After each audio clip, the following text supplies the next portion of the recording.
Powering on the SUN2000.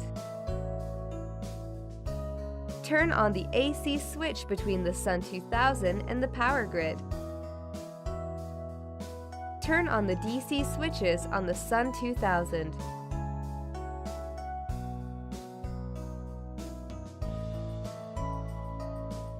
Connect the SUN2000 to your mobile phone over Bluetooth or USB.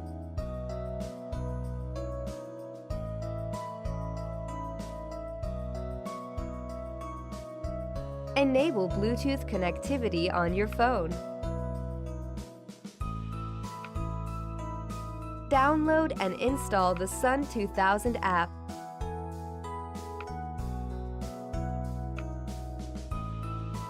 Log into the app and set the parameters.